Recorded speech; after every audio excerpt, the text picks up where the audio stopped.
Hey everyone, Saul from Egan The Games here. Coming to you today with some more War of the Spark spoilers, plus another chance for you to enter the giveaway for a booster box of War of the Spark. Now, first up we have Tamio, Collector of Tales. She's a 4 CMC loyalty, 4 CMC, 5 loyalty planeswalker.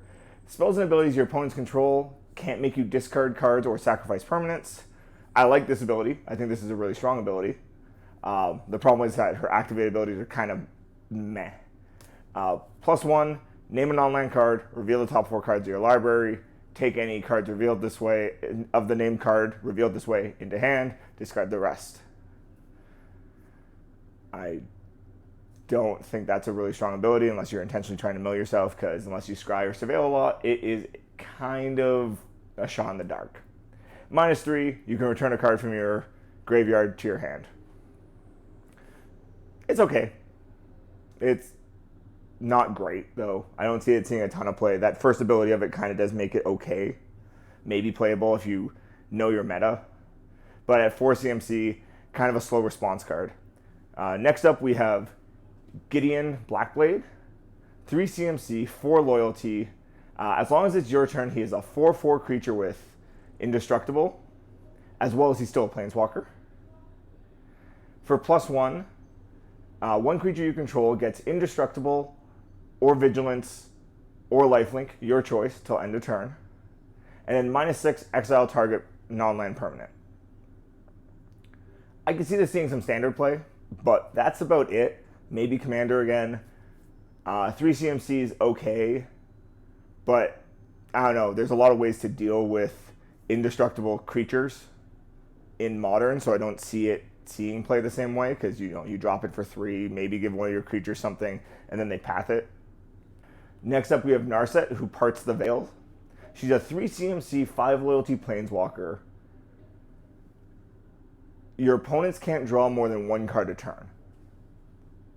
That's really strong for 3 CMC. You combine this with the Teferi that's already coming from this set, and they won't be able to draw cards during your turn, period.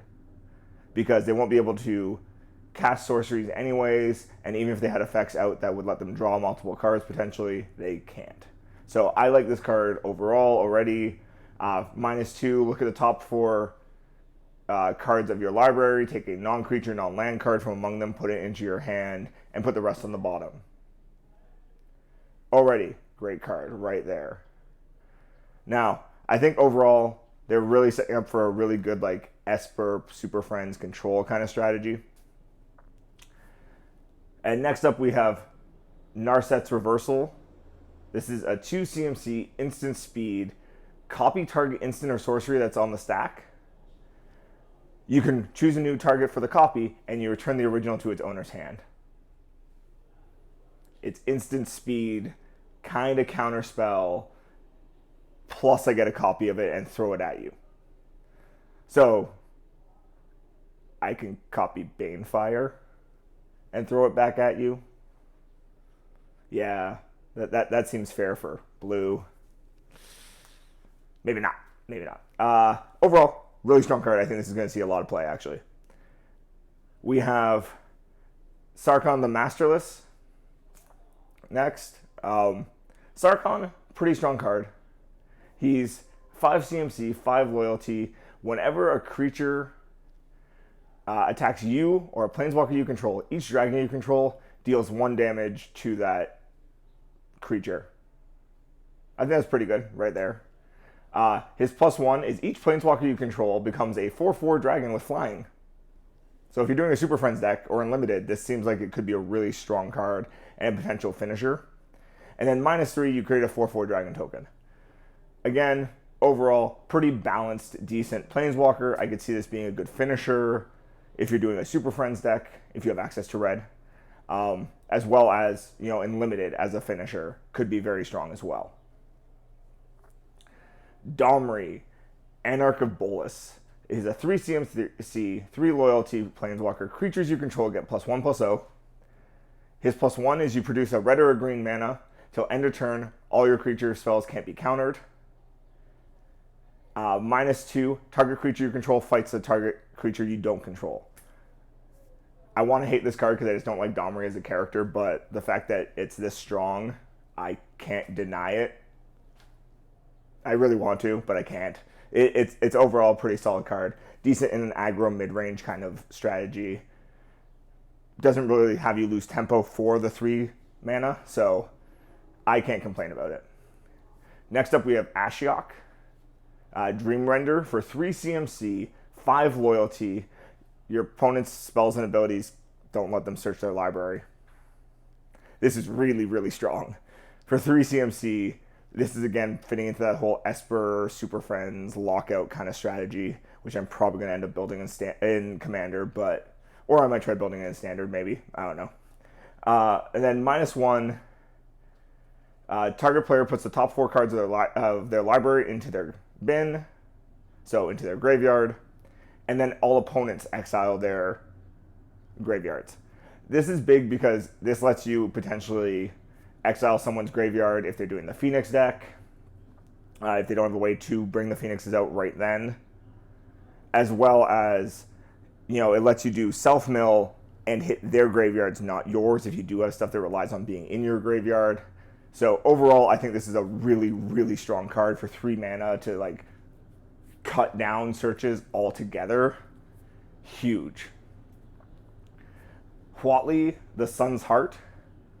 She is a 3 CMC, 3 loyalty planeswalker. Creatures you control deal combat damage based off their toughness. So it's another enabler for that Bant Walls kind of strategy. And -3, gain life equal to the highest toughness among creatures you control.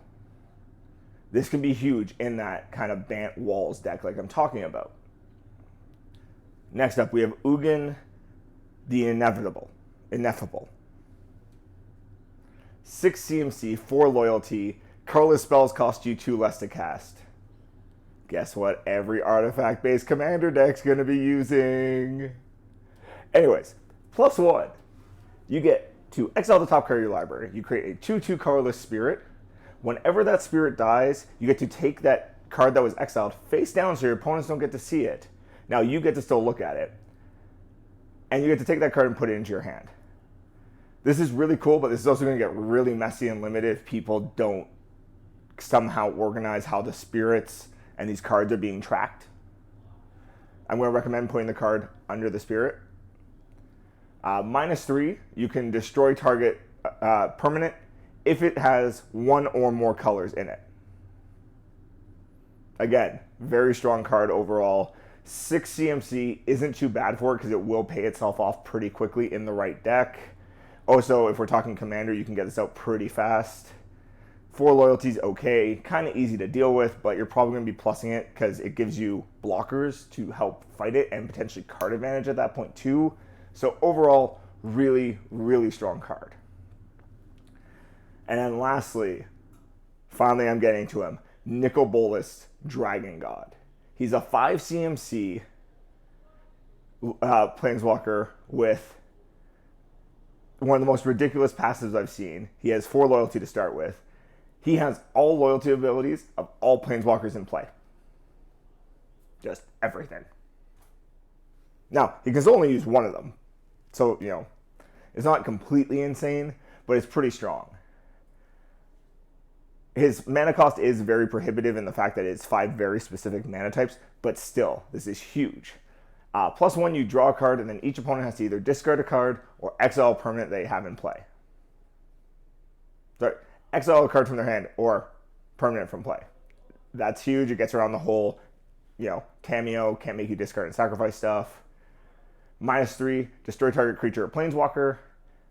And then -8, his ultimate, which if you have a doubling season, you can do it the turn he comes out and potentially get the oops, I win, which is insane. Each opponent who doesn't control a legendary creature or a planeswalker just loses. This is ridiculous. This is huge. So, there you have it. That's the spoilers for today. Now, for those of you who are waiting patiently for this giveaway opportunity, what I want you to comment below is, what is your opinion, in your opinion, the worst mythic or rare in this set? I'm always curious to hear what people think about this stuff, because you'll hear the weirdest description, Because think about it this way, Arclight Phoenix was the worst mythic at release for Ravnica Allegiance, and now it's one of the most played cards in Modern. Just saying, it's kind of interesting when you look at it that way. So, like this video, subscribe to the channel. If you haven't hit the notification icon, hit that little bell in the corner so you don't miss any of the content when it comes out. And comment below what is, in your opinion, is the worst mythic or rare in this set. So that's what you have to do to enter the contest. Like, subscribe, and comment. As always, you can follow us on all major social media. That's in the description box below. You can come into stores. There's one in Toronto, one in Markham. See what's going on in store. If you haven't registered for a pre-release yet, feel free to come into store and register. I'll talk to you next time.